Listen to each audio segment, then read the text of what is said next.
Guards देव को दोनों बाजुओं से पकड़े पूरी ताकत से फर्श पर गिराने लगे। छोड़ो देव को। डीप ब्लैक गाउन में खड़ी रिया कपूर ने नफरत से श्रेया की तरफ देखा, फिर देव की तरफ देखते हुए बोली, अभी भी मौका है देव, अपनी गलती मान लो, मैं तुम्हें दोबारा अपना लूंगी, जो भी हुआ जाने दो। जाने मत दो रिया, ये लीचड़ ऐसे नहीं मानेगा। गार्ड्स, इसे वो सबक सिखाओ जिसे ये जिंदगी भर याद रखे। देव ने गुस्से से अविनाश की तरफ देखा। दोनों गार्ड्स ने देव को फर्श पर गिरा दिया। श्रेया गार्ड्स के हाथों से छूटने की नाकाम कोशिश करने लगी। देव छटपटाते हुए फर्श पर गिरे कांच के टुकड़ों से अपना हाथ बचाने की कोशिश करने लगा। तभी अविनाश देव के कान के पास आया। बहुत गुरूर था ना तुझे रिया का पति होने का, अब उसी की सजा मिलेगी तुझे। अब देख तू। देव, अभी भी वक्त है, मान जाओ, मैं तुम्हें माफ कर दूंगी। तभी रिया की छोटी बहन पूजा देव के पास आई। उसने अपनी ऊंची एड़ी वाली सैंडल से देव का हाथ मसल दिया, जिससे कांच के टुकड़े देव की हथेली में घुस गए। देव करा उठा। मेरी बहन का दिल बहुत बड़ा है, पर मैं तुझे माफी के लायक नहीं समझती। आखिर देव झटके के साथ दोनों गार्ड्स को धकेल कर खड़ा हुआ। उसने नफरत भरी निगाहों से रिया की तरफ देखा। रिया, मैंने कभी नहीं सोचा था हमारी आखिरी मुलाकात ऐसी होगी। आखिरी मुलाकात? तुम अब भी? इसकी बातों पर ध्यान मत दो रिया, अभी के अभी पुलिस के हवाले करो इसे। ये पागल कुत्ता अब ढीठ भी हो गया। हाँ, अब पुलिस ही इसके होश ठिकाने पर लाएगी। फिर तुम देखना दीदी, ये तुमसे माफी भी मांगेगा और अपनी जान की भीख भी। तभी रिया का छोटा भाई प्रेम भी अविनाश और पूजा का साथ देने लगा। पूजा और अविनाश सही कह रहे हैं, इसे पुलिस के हवाले करो। इस चोर की इतने बड़े होटल में आने की औकात नहीं है। देव ने एक नजर रिया पर डाली। रिया और देव की निगाहें मिली। देव एक साल पुरानी उस याद में खो गया। देव लिविंग रूम की सीढ़ियां उतरते हुए फोन पर किसी से बात कर रहा था। दूसरी तरफ से आवाज आई, देव, क्या तुम सच में रिया को डिवोर्स देने वाले हो? क्या इन 5 सालों में मेरी बेटी का दिल नहीं जीत पाए तुम? हाँ मिस्टर कपूर, सही कहा आपने। 5 साल हो गए, इसके साथ ही मेरा कॉन्ट्रैक्ट भी पूरा हुआ। और हाँ, इत्तेफाक देखिए, यहाँ मेरा कॉन्ट्रैक्ट पूरा हुआ और वहाँ रिया के पहले प्यार अविनाश ने भी अपनी बीवी को तलाक दे दिया। वो दुबई से लौट आया है। फोन पर बात करते हुए ही देव ने ड्रॉअर खोला। उसमें रिया और उसके लवर अविनाश मल्होत्रा की फोटो फ्रेम उठाई। रिया, इसी के साथ तुम खुश रहोगी। मेरा यहाँ 5 साल तक रहना बेईमानी सा था। आज मैं आखिरी बार तुम्हारी पसंद का खाना बनाऊंगा, आखिरी बार तुम्हारे कपड़े प्रेस करूंगा, आज आखिरी बार वो सब करूंगा जो मैं पिछले 5 सालों से तुम्हारे लिए करता है। बस आखिरी बार। देव ने गहरी सांस ली और घर के कामों में जुट गया। सभी काम निपटाने के बाद जब लिविंग रूम में आया, उसने उदास नजरों से वॉल क्लॉक की तरफ देखा। 12 बज गए रिया, पर तुम अभी तक नहीं आई। आज मैंने आखिरी बार पर। तभी दरवाजा खुलने की आवाज आई। रिया ने कमरे में एंटर किया। रिया को देखते ही देव की आंखों में हल्की सी चमक आई, जैसे अभी भी उसे कोई उम्मीद हो। वो तुरंत दरवाजे की तरफ बढ़ा।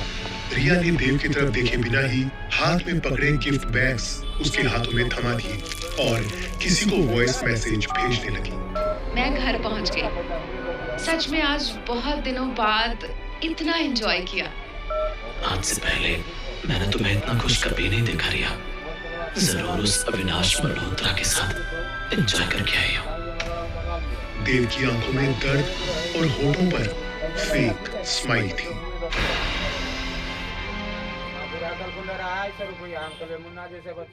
अच्छा ठीक है, तू दो दियो ना उनका जेब की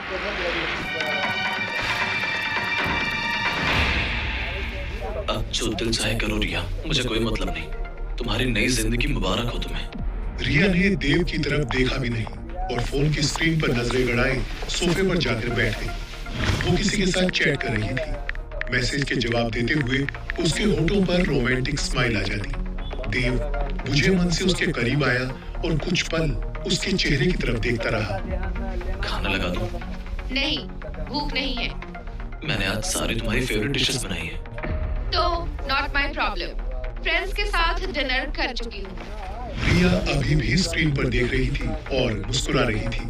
देव किसी तरह अपनी इमोशंस कंट्रोल करने की कोशिश में लगा था। ठीक है, मैं तुम्हारे कपड़े रेडी कर देता हूँ, तुम फ्रेश हो जाओ। इसी बीच देव ने हल्के से एक कदम आगे बढ़ाया और रिया की स्क्रीन पर झांका। उसके दिल में एक गहरी टीस उभरी, पर उसने कुछ कहा नहीं। Whatever, थोड़ी देर आराम कर लेती हूँ, आज बहुत थक गई। देव अपने गुस्से को दबाने की कोशिश करने लगा, पर इस बार वो चुप नहीं रह पाया। तुम थकी तो नहीं लग रही, तुम तो आज किसी के रूम में आराम करके आई हो, है ना? तुम्हारी हिम्मत कैसे हुई मुझसे ऐसे बात करने की देव? शक कर रहे हो मुझ पर? देव ने स्क्रीन पर दिख रही रिया की बाथरूम वाली पिक की तरफ इशारा किया। मैं बस सच कह रहा हूँ। तभी रिया की स्क्रीन पर वॉइस मैसेज आया, जिस पर उसने अनजाने में क्लिक कर दिया। वॉइस मैसेज अविनाश का था। रिया, इस पिक में तुम बेहद खूबसूरत लग रही हो। ये मेरी फेवरेट है। I love it. रिया ने हड़बड़ाते हुए वॉइस मैसेज पर क्लिक किया और फोन पीछे हटाया। इसमें क्या है? अविनाश का घर रेनोवेट हो रहा है, तो मैंने उसके लिए एक होटल रूम बुक किया था। अविनाश? हाँ, अविनाश। देर हो गई थी, तो मैंने वहीं आराम कर लिया। इसमें इतनी बड़ी बात क्या है? और तुमने मुझे बताना भी जरूरी नहीं समझा, है ना? So what? देव, मैंने तुम्हें इसलिए नहीं बताया क्योंकि तुम हमेशा कुछ भी सोच लेते हो। वैसे भी मैं तुम्हें सफाई क्यों दूं? हाँ, तुम मुझे क्यों सफाई दोगी? सही है, वैसे भी मैं क्यों कुछ सोचूंगा रिया? तो ओवर रिएक्ट क्यों कर रहे हो? वो मुझे बस इस बात का बुरा लग रहा है कि मैंने तुम्हारे लिए तुम्हारा फेवरेट खाना बनाया, पर तुम्हारी भूख तो पहले ही मिट चुकी है। ठीक है, तुम्हारा बेड तैयार है, कपड़े प्रेस कर दिए। तो क्या हुआ देव? तुमने मेरा फेवरेट खाना बनाया, तो कौन सा बड़ा काम कर दिया? तुम रोज ये काम करते हो। चलो हटो सामने से। रिया ने सोफे से उठते ही देव को धीरे से धक्का दिया और बेडरूम की तरफ जाने लगी। चैन से सांस तो लेने दिया करो। देव रिया को जाते हुए देखने लगा। तभी अचानक रिया पीछे मुड़ी। हाँ, मेरे पैर में मसाज वाली क्रीम ले आना, पैर दुख रहे हैं मेरे। देव के होंठों पर दर्द भरी मुस्कान उभर आई। कुछ देर बाद देव मसाज क्रीम लेकर बेडरूम में पहुंच गया। रिया बेड पर पैर फैलाए फोन स्क्रीन में खोई हुई थी। स्क्रीन पर देखते हुए उसके होंठों पर रोमांटिक स्माइल फैल जाती, जो देव के दिल को चीर रही थी। देव चुपचाप उसके पैरों की मालिश करने लगा। रिया ने स्क्रीन पर देखते हुए ही कहा, डॉक्टर ने कहा है कि अब मेरा पैर बिल्कुल ठीक है, मसाज की जरूरत नहीं है। रिया की बात सुनते ही देव ने अपने हाथ पीछे हटा लिए। तभी रिया फिर बोली, लेकिन मसाज करके मुझे सुकून की नींद आती है। तो हाँ, तुम ऐसे ही मसाज करते रहो, ऐसे काम में बेस्ट हो तुम देव। देव के होंठों पर फीकी मुस्कान बिखर गई। वो रिया के पांव की मसाज करने लगा। उसे अब कोई शिकायत नहीं थी, बल्कि एक सुकून था। वो मन ही मन कहने लगा, हाँ रिया, मैं बेस्ट हूँ और आज मैं